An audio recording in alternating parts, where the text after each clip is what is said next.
Welcome back everyone to another episode of Sneaker Updates. This will be Sneaker Updates number 75. If you happen to be new here, feel free to subscribe and enable post notifications just to stay 100% updated on every hyped sneaker. Essentially, in this series, we go over sneakers that received updates throughout the week. For example, some of those may potentially include some Jordans, Yeezys, and more. But with that short little intro out of the way, why don't we jump right into the first update. Kicking it off for today, we have some very exciting news. Travis Scott has been seen wearing another Jordan 1 Travis Scott. If you guys recall, we actually discussed another Travis Scott Jordan 1 low early last month. In that video, I mentioned that this was not simply just another Travis Scott Jordan 1 sample, but rather this pair was a three-way collab between Jordan, Travis, and lastly, Fragment. I also mentioned in that video that the pair is confirmed to be seeing a public release, luckily. Now, we just recently saw Travis Scott wearing the high version of this pair. So currently, the lows are confirmed, and hopefully, I'll be able to get confirmation regarding the highs sometime soon as well.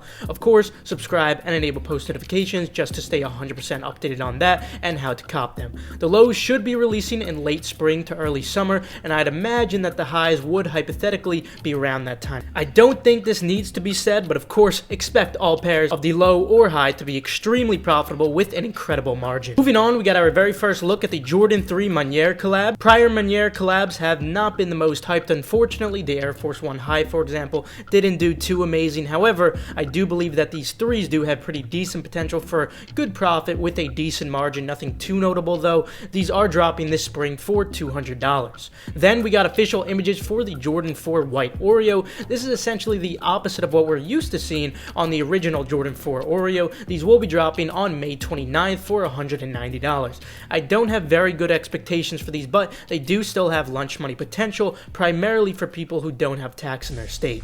Moving on from those though, the Jordan 1 University Blue has finally loaded on Nike sneakers with an official date of March 6th after their initial delay. This release is going to be crazy. Demand is insane for these. Definitely expect them to be very profitable with a great margin as well. Of course, you can expect they had a cop guide for these within the next week or so. Moving on, it appears we have yet another Jordan 1 Zoom Comfort coming after we just discussed a bunch of them in the last updates video. Evidently, Jordan Brand is really trying to push these out. This is the tropical twist colorway. Although some of the other ones I have discussed I did mention would do well, such as the PSGs for example, I don't really have good expectations for these unfortunately, but since retail is a little lower, I can still see some lunch money potential on these, at least if you don't have tax in your state.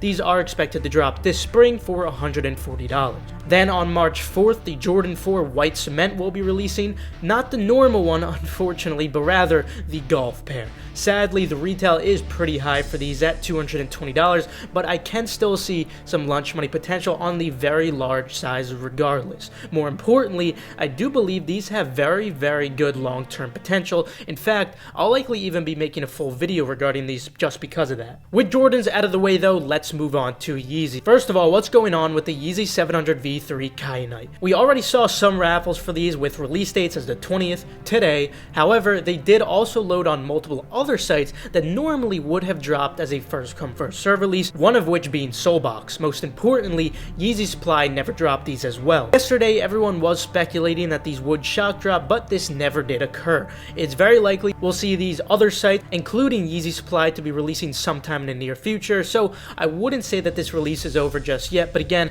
it's not a Nike product, so I can't quite confirm it, but based on these loading on sites like Soulbox and not dropping on Yeezy Supply, I'm concluding that we should be seeing a full release sometime in the near future. Regarding these, I expect all sizes to still be very profitable with a good margin. I don't expect them to do as well as the Azareth, which they look very similar to, but they should definitely still perform well enough for a good margin nonetheless. Moving on, we'll finally be seeing the Yeezy 451, which we have been discussing since 2019. Has been quite a while. However, they actually won't be called the 451, but rather the Yeezy 450. This first colorway will be the Cloud White and will be dropping for $200 on March 6th. Assuming stock isn't massive, these should be profitable with at least a decent margin, primarily because it's the very first colorway of the 450. Since it's an Adidas item though, I won't have the stock on these until they actually load on Yeezy Supply the morning of. I'm assuming it won't be anything too ridiculous though, but if it is, of course, I'll send out a tweet in the morning or something just to keep you guys updated. Then we finally got an in-hand look at the Yeezy Quantum Flora, courtesy of Sneaker Tiger. These will be dropping in May for $250.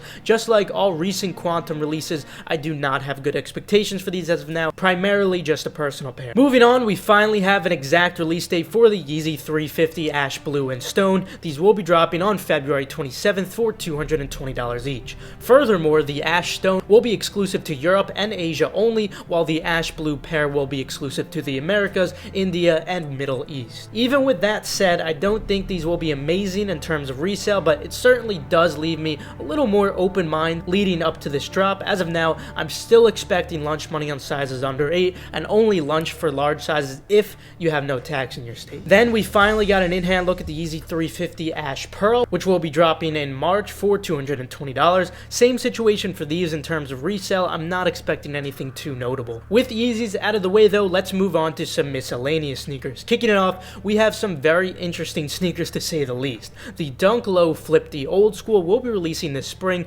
for $100, potentially as early as March. These have a very unique tearaway feature, which we have seen on some Air Force Ones and Jordans before, allowing you to customize these to your own style. Expect these to be very profitable with an incredible margin. Moving on, we have another very interesting release. The Carpet Company is doing a collab for the Nike Dunk. All of the raffle details can be found on their Instagram page. The store will be open again tomorrow if you have not already gone today, but there is one issue, and that would be you have to spend money to enter. Every $20 spent is equivalent to one raffle entry, and don't worry, they don't sell just carpets, of course. I guess I can't be mad though, it's just smart business at the end of the day, especially during COVID, so I can't really blame them, but unfortunately, yeah, that is the case if you do want to try to get a pair of these. Anyway, expect the shoes to be very profitable with an incredible margin. Then we got official images loaded for the Dunk High Syracuse. These are set to drop on March 10th for $110. Expect these to be very profitable with a great margin as well. Moving on, we finally saw the Dunk Low City Market load onto Nike sneakers for March 4th. After talking about them for many months, retail is only $110, so you can expect them to be very profitable with an incredible margin too. Moving on, Clot has announced the release date for the Air Max 1 Clot Kiss of Death.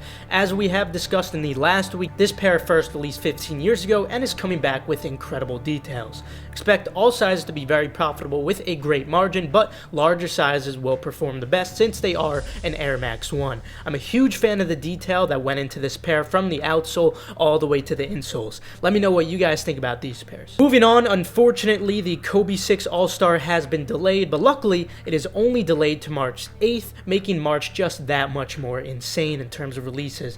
I can't believe I'm saying this, but I think March is much better than February in terms of these releases. But anyway, for these All-Stars, expect all sizes to be very profitable with a great margin as well. Retail is $180. Then we got official images loaded for the Dunk Low Lemon Drop. These are set to drop this spring for $100. Expect them to be very profitable with a great margin as well. And finally, for today, official images have loaded for the Dunk High Game Royal. These will be dropping in a full family size run. Men's sizes will be $110. Expect them to be very profitable with a very good margin as well. But anyway, that will conclude it for today. Feel free to leave a like if you did enjoy, or you perhaps learned a thing or two. Subscribe and enable post notifications just to stay 100% updated on all hype releases. Also, be sure to check the links in the description for reliable, fast, residential proxies or even pre-verified Nike sneakers accounts. And last but not least, make sure to follow Keith Adam 10 and Personals for You on Twitter, just so you guys stay updated on all urgent info like I was discussing today. With that though, I'll see you guys later. Have a fantastic rest of your day.